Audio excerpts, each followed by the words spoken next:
இன்னைக்கு வந்து காலை சாப்பாடு தாங்க பார்க்க போகிறோம். இன்னைக்கு தேதி 21ங்க. என்ன சாப்பாடு செஞ்சுருக்கணும்னு பார்க்கலாம் வாங்க.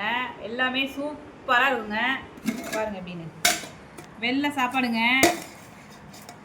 மணி 10 மணி ஆயிடுச்சுங்க. எங்கள் மாமா வந்து சாப்பிட்டு கிளம்பிட்டாங்க.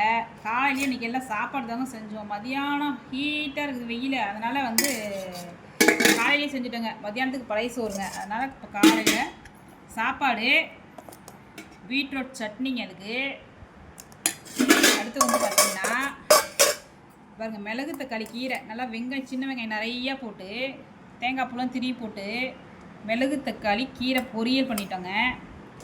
அப்புறம் வந்து பார்த்திங்கன்னா கொத்தவரங்காய் பொரியலுங்க. இதுக்கும் வந்து தேங்காய் திரி போட்டு இதையும் கொத்தவரங்காய் பொரியல் பண்ணியாச்சுங்க. அதுக்கப்புறம் பார்த்திங்கன்னா ரசங்க, நம்ம வீட்டில் எப்பயும் போல். மோருங்க இன்றைக்கி கடைஞ்சாச்சு ரொம்ப நாளைக்கு அப்புறம். தயிர் வீட்டில் போட்டதுங்க. 2 எக்கு, அவிச்ச எக்கு 2 எடுத்து வச்சுக்கலாங்க.